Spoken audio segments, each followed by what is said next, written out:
はい。今日はこういうテーマです。この間の続きです。話すことは同じなんですけど、ちょっと分かりやすくなるように言葉尻変えたらどうなるかなっていうのにチャレンジ、したいなと思うんですけど、はい。この私とは何ぞやっていうものを紐解いていく。はい。私を紐解く。紐解くってのは字のごとくですよ。いろんな誤解が絡まっちゃってて、もやもやしてるわけですよね。で、これを、あの、わちゃわちゃになった、毛糸の糸とかさ、こう、解いていくの大変じゃん。めんどくさいじゃん。で、めんどくさくて、もういいや、ポーンみたいにしちゃっているところを、もう紐解いていきましょうっていうことをやるのがね、この間言ってた五運っていう話なんですけど、正確に、そこら辺の話をしていくとですね、仏教でこういう言葉が出てくるんですよ。五運化和光雅って言うんですけど、はい。ね、5つの集まりが仮に和合することによって、私がいるっていう感覚が生まれていますよっていう風に書いてるんだけど、こういう風に書くとさ、今日のやつとかさ、もう漢字ばっかりだー並ぶし、見たことない漢字あるしだとかで難しく感じるけど、言ってることはすっごくシンプルなんですよ。はい。で、おさらいプラス、はい、ちょっと言葉を変えたらつかめるかなっていうところですね。はい。五運化和光雅ってのは、5つの集まりが仮に結ばれることで、私がいるという錯覚が生まれるっていうお話なんですね。で、その5つって何っていうと、この間言ってた四季、十、相、行、式というものです。はい。これ一つずつ、前回から言葉を変えてみます。はい。式っていうのは、存在感があるっていうこと。十っていうのは感覚があるっていうこと。そうっていうのは思いがあるということ。行は衝動があるということ。識は認識があるということ。こうすると伝わるかなと思って。ね。存在感がある、ありますもんね。現にありますもんね。そして今、感覚がありますもんね。で、思いがある。ね。思考だったり感情だったり。ね。うーじっとしていられない衝動がある。あれをしたい。ね。これしたくない。で、したくないっていうのも衝動に含む。はい。そして、なんだかんだの認識がある。で、全部あるっていうことで、何があるのかっていう言い方でまとめました。はい。で、これがあるわけですよ、こう。そうすると、このね、要素があることで、飛躍的なね、論理としてこれらの持ち主がいるっていう感覚が生まれるよねって言っているのが、この五運化和合雅っていうお話なんです。はい。通じるかな？これがあるのは事実だよと。なんだけども、その持ち主がいるっていうのは、飛躍した考え方ですよねって。これがあることと持ち主があることは、ええ別なことですよねってことです。これを昔ブログでですね、この五運っていうものを、はい、えーあの、家に例えて話したんです。はい。ね、この和合、要はこの5つの要素が集まるとどういうことが起きるのかっていうのを展開図にしました。はい。式、重、創業、式という、こういう展開図があります。ね、今これ平面ですけども、これをピピピピって切り取って、工作をして立体にしていくと、こういう家の形になるんですね。はい。家が建っちゃうもんだから、この家ん中に誰か住んでるっていう感覚が生まれちゃうって話なんですよ。ええ、通じるかな？はい。で、こうしてね、この要素が和合して、一つの家が建ちました。そうすると、この家っていう閉鎖的な感覚が生まれ、そこに分離感っていうものが生じるんですね。はい。で、この家の屋内と屋外っていう感覚が生まれるんですよ。で、この内側の閉鎖空間が私で、その外は外界であるという錯覚が生まれます。どう言ったらいいだろう。まず、これは私がいるという、自我の一番基本ですね。私がいるっていう感覚をもたらすメカニズムについて話しているのが幸運なんですよ。そして、この生まれたね、閉鎖空間、自我っていうものが生じて、その誤解してはいる、感じている私というものに生まれる、なんて言ったらいいんだろうな、性質、それが今度自我のシステムっていうことになっていくわけです。で、その自我の性質っていうのは、これとはまた別で、ね、これをもって幸運というものがまず基本にあって、私がいるっていう感覚になりました。はい。私がいるっていう感覚そのものは問題じゃないんですよ。で、私がいるという、その感覚に付随して生まれるものがあるんですね。それが分離感なんですよ。で、分離感がもたらされることで、その欠けている部分を埋めたいという衝動が生まれてくるわけです。不足感を補いたい。ね、あるいは不安感を消したいだとか、そこに働くのが自我システムっていう感じでお話ししています。通じるかな？で、この自我のシステムっていうのは、あの、例えば、え何かを固定しておきたい、定めておきたいっていう性質、変化に逆らうというかね、そういうものが生まれたりとかしますよねって。で、さっき、ツイッターとフェイスブックに、ちょっと投稿したんだけども、これも用意しとけばよかったな。えーっとね、はい。仏教の中で、大事な教えっていうのが、ありますよっていうんで、で、その、考え方を満たしていないものは仏教っていうふうには呼べませんよって言われてるものがあって、それを三法院とか四法院って、3つですよとか4つですよとかって言うんですけど、その中のまず2つがですね、諸行無常と諸法無我っていう教えなんですよ。うん。で、この五運と一緒に理解していきたいのがここら辺になってくんだけども、はい。自我システムですね。さっき生まれた五運で生まれた自我というものが、成り立つとどういうことが起こるかっていうと、こういう世界にある法則性が見えなくなっていってしまいますっていうことが起きるんですね。で、この、まず諸行無常っていうのは、ね、諸々のこと、ね、森羅万象の、営みっていうのは、常固定化されることがありませんという意味です。すべてのものは変化し続けますということです。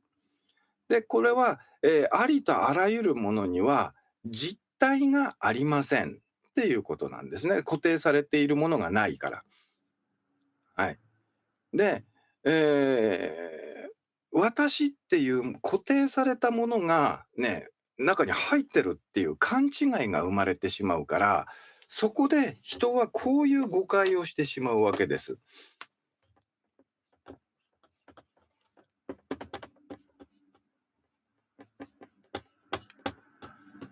はい。消滅というありえない、ものを想起してしまうんですね。ないのに、私というものが生まれ、消えていく、滅してしまう。はい。で、これは、この2つがちゃんと理解できていると、ありえないっていうことが分かってくるよって話なんです。仏教の教えは、苦悩というものがどういうふうに生じているかっていう話と、それともう一つは、この消滅というものの否定を語っている教えなんです。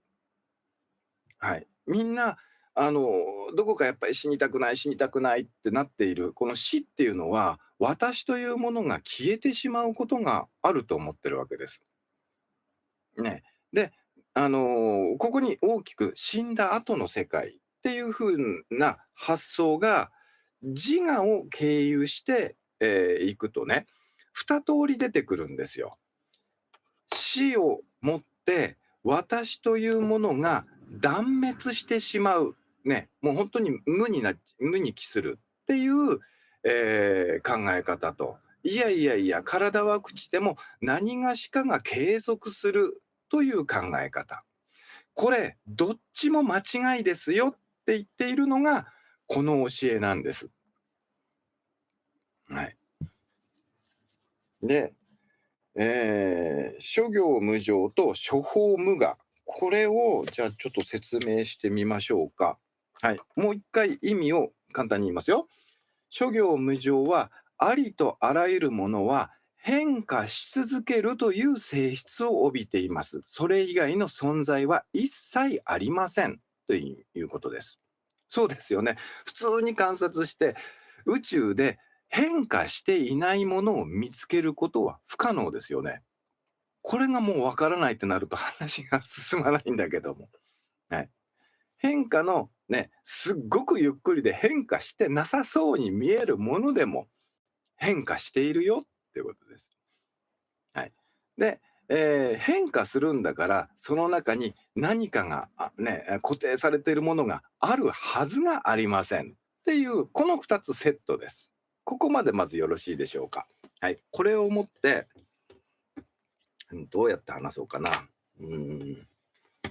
私で考えるとまたね、混乱しだす人が出てくるんで、別なものに置き換えてみましょう。はい。リンゴの中にリンゴがいますでしょうか？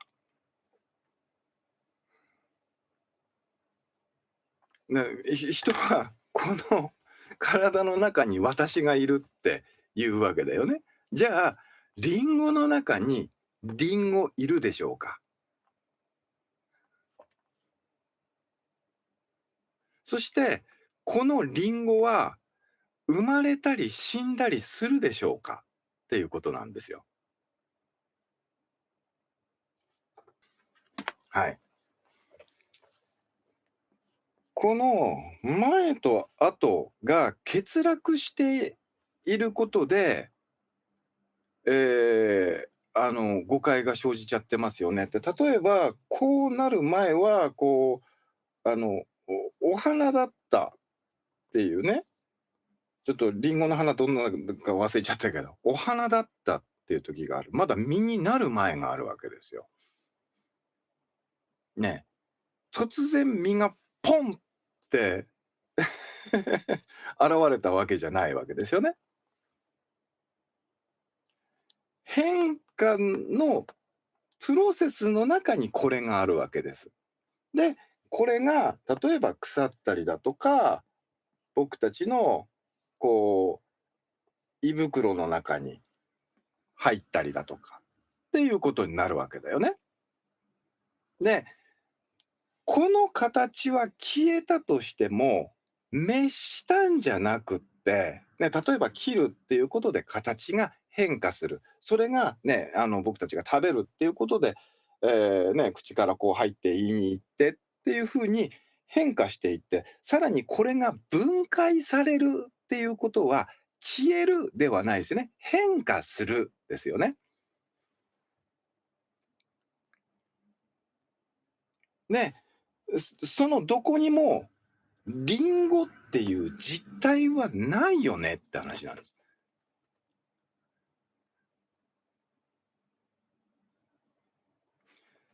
世界にあるのは変化だけなのに、時間を切り取って観察しちゃうことで、現れて消えるっていう誤解が生じていますよねって話なんです。ね、形を変えるっていう言い方もあるし、形そのものがなくなる場合もあるわけです。でもそのね、形がなくなったとしても、この状態は変わっているわけですよね。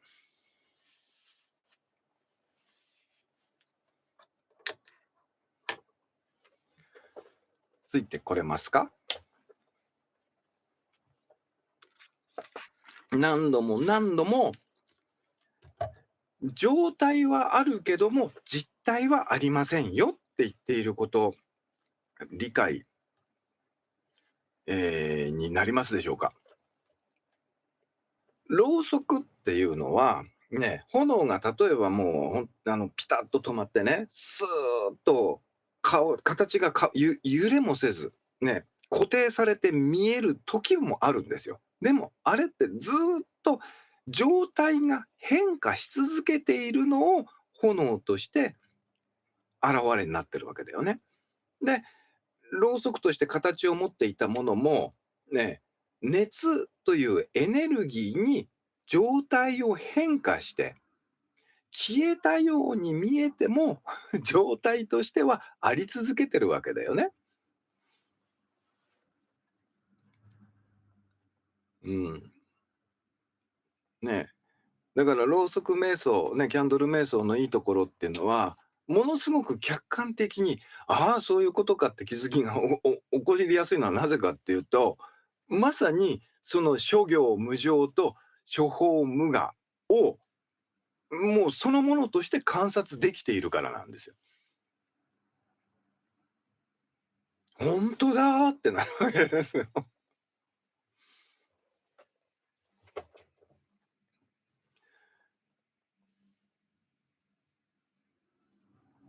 うん。ね、そして、そのろうそくの炎で生まれた熱っていうのは、例えば、ね、上昇気流っていうものを生み出しますと。ね、暖かい空気がこう上上がっていくわけだよね。そこにお部屋に気流というものが生まれとかっていう、こういうありとあらゆるエネルギーの関連、相互関係で、このいろんな事象の営みが現れてきている。ね、その炎っていうのが、そこに光というものをね、生じさせて明るくしたりだとかってのも含めて。で、こういう風に、全部が相互関係を持っている。これを縁って言ったり、小難しく言うと、昨日お話しした、なんだろう、複雑系っていうものですね。うん。オッケー。だから、全然難しい話じゃないよねってことなの。幸運がなかった時代もありますか？はい。幸運がなかったというよりも、さっき言ってたあの家が建てられていない時代があったんです。で、曖昧だったんです。さっきのこれね。はい。こういう風に、これを組み上げると、閉鎖空間が生まれて分離というものが感じられるけども、これ展開しちゃってたら閉鎖されている空間ありませんよね。赤ちゃんだった時っていうのを想像してみてください。私と私以外っていう分離があったと思えますかっていうことなんです。ね、成長過程でこれが組み上がって家が完成してしまう。それはおそらく、心理学で言うと自我の芽生えっていう2、3歳頃です。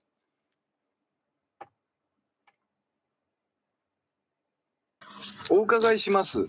リンゴの死ってどこの段階ですか？例えばなんですけど、そ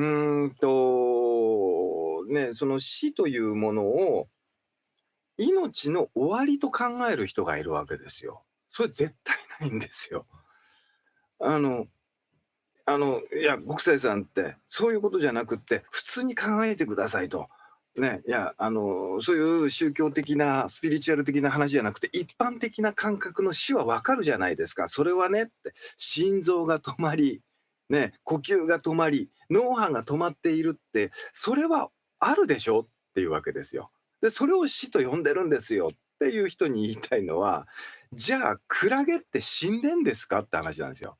そもそも止まるどころか、クラゲには心臓も脳もないんですよ。肺もないんですよ。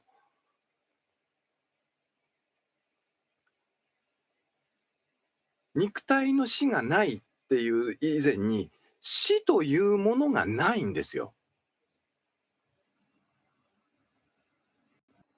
ただね、苦しみっていうものが、あるところには、私っていう感覚がものすごく色濃く感じられるんですよ。なんで私がこんな目にって、私って言葉が出てくるんですよ。幸せな時になんで私がって思わないんですよ。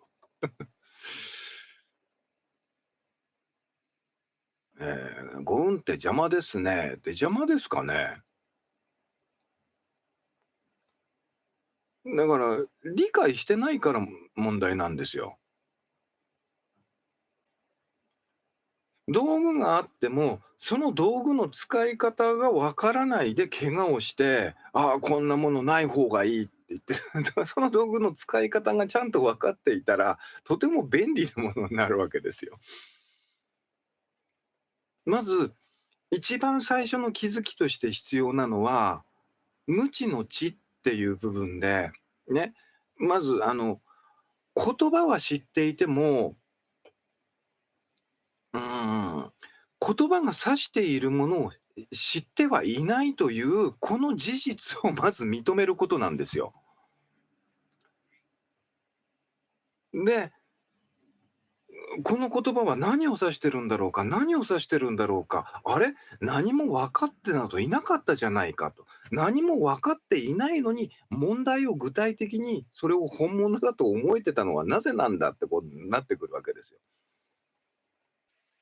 だから、霊とか魂っていうね、単語もちょいちょい出てくるけどさ、霊や魂っていう言葉は知っているよ。でも、その言葉が指しているものが何なのか、それを経験としてこれって言えてるだろうか。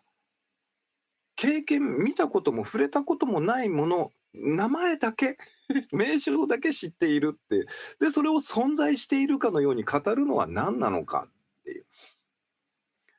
で、これは霊や魂に限ったことじゃないですよ。今出てきた愛だとか命だとかっていう日常的に使う言葉すら、それが何を指しているのか理解できていますかって、それの一つ目として、ね、私、私って言っている、その私という言葉が指しているものが、いかに曖昧なもので、本当はそんなものが存在しないのかっていうことに気づいていきましょうねって、ね、理解できてないってことに気づいていきましょうねっていうのをやっているわけですよ。うーん。むしろ言葉というのは、幻想を作り出すツールなんです。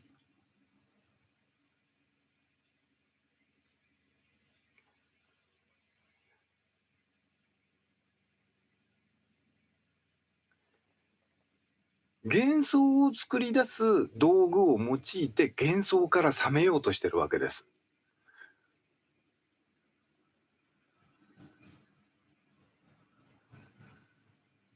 うーん。ねえ。